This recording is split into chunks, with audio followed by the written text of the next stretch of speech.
You're probably addicted to something. It could be video games, it could be junk food, it could be social media.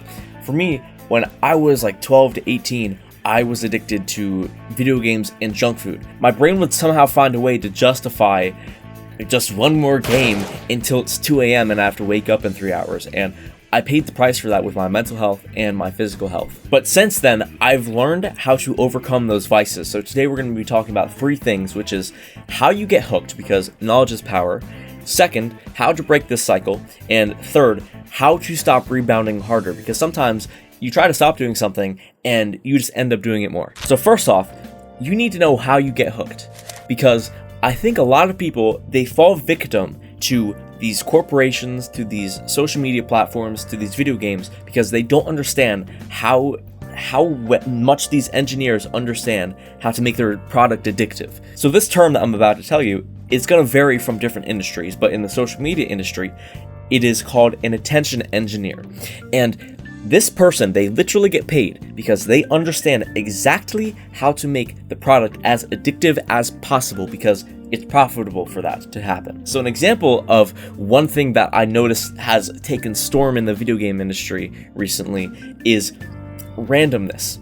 So a lot of people, they say they hate luck, they hate their games having too much variability, but they don't actually realize, for some reason, humans really like that. That's why casinos are addictive, because you spin the slot machine, sometimes you get something that's absolutely, it's just bad, but the next roll, it could change your life. And it's the same thing for video games. You get into a game, you have 4 really bad teammates, but the next game, you could queue up and you have a god squad and you just literally stomp the entire game. That error is what makes those games addictive. The way this happens in Battle Royale games, for instance, is sometimes you spawn in and you land on the ground. You get horrible guns. You get guns that you literally spawn with, and you don't get any armor, you don't get anything. But there is a chance that you land the next game and you get crazy loot. You get endgame loot the second you spawn in. That error, that big variance, that is what's addictive, because you're falling from the sky, and your brain, you don't even realize this, is in suspense because it's thinking like, oh, I could get crazy loot. It's the same exact thing that happens with these slot machines, and there's other ways that they get you hooked on social media, to video games, to food, but that's just an example. That's one example. And you need to understand that these engineers, these corporations, they do not care that you deserve to be the best version of yourself possible. You deserve to be functioning at your maximum capacity and being as successful as possible with your finances, with your career, with your relationship, with all of these things. They don't care about that, because it is profitable for them to prey on you and take away your time and energy from those things that would make you the best version of yourself and put them into their product, because they make money off of it. It's monetizable. And by the way, Brody, I make videos like this all the time, so if you drop subscription on the channel, you will consistently be getting more of these videos that are going to help you become the best version of yourself possible. So the question that arises is like, Gavin, how do you resist this? How did you resist this? How do you not give in to this anymore?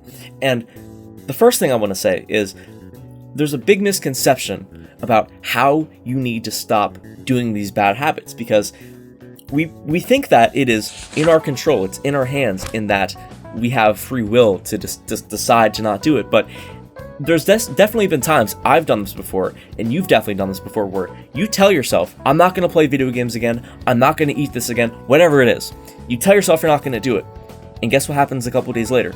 You end up doing it. And often enough, you end up doing it more than you were before. That clearly demonstrates society as a whole does not understand how addiction works. And I was ignorant to this too, and you're probably ignorant to this too if you're watching this far in the video.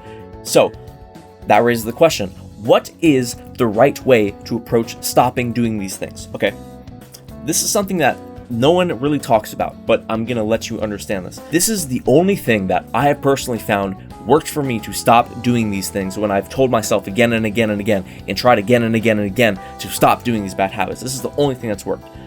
You need to start perceiving you are not the type of person to do those bad behaviors, okay? And that means you need to have an identity shift. You need to not see yourself as the person that you are right now. And whether you believe it or not, you're watching this video, your subconscious, it's not conscious. This is something that you cannot tap into subconsciously. Your subconscious believes you are the type of person to play the video games. You are the type of person to smoke the weed.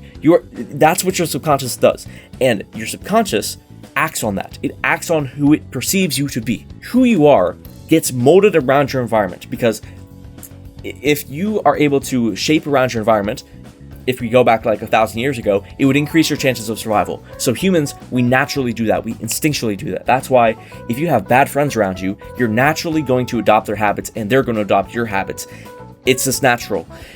So what does that mean? How do you actually change your belief and change the way that your subconscious sees yourself? You need to habitually see yourself as the best version of yourself possible. And you notice there's no attention being put into these bad habits. I did not say you need to tell yourself to not do those things. You need to do this life hack that's going to revolve around this bad habit, because the more attention that you put into this bad habit, you are orbiting around this. You are orbiting your day around this. You're telling yourself, I'm not going to play video games. I'm not going to play video games. And eventually the gravitational pull is so strong that you just fall into it. But if you are focusing on coming out of this orbit and going somewhere else and becoming the best version of yourself, and you start putting all of your attention around the best version of yourself and just focusing on this, you're going to forget about that other place. You're going to forget about it. And when you think about it, you're going to be like, oh, I'm not even really close to that anymore. And it's going to seem weird to you. So an easy way that you can start to habitually see yourself as the best version of yourself is using what is called a mind movie. And you basically make a video, okay, for your phone, and it has a bunch of pictures, okay? Pictures of things that you want. For me, for instance, the first slide of mine is a diamond play button for YouTube.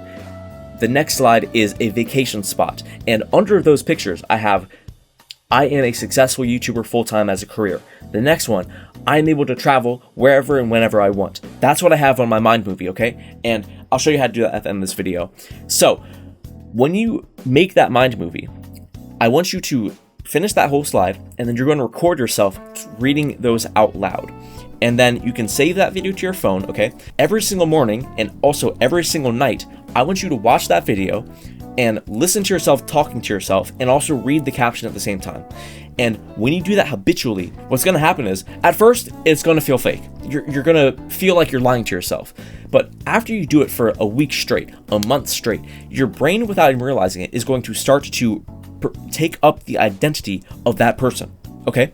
I remember when I first was doing this, I could tell it was working because I went on YouTube or something and I was gonna watch like GTA 5 videos or something stupid like that, and I felt like almost nauseous. Like I felt sick to my stomach because I was like, it was almost this like cognitive dissonance. That's what it's called. Because I was like, I am this person, so why am I watching these videos? And I didn't even watch the videos. I just stopped doing it on the spot.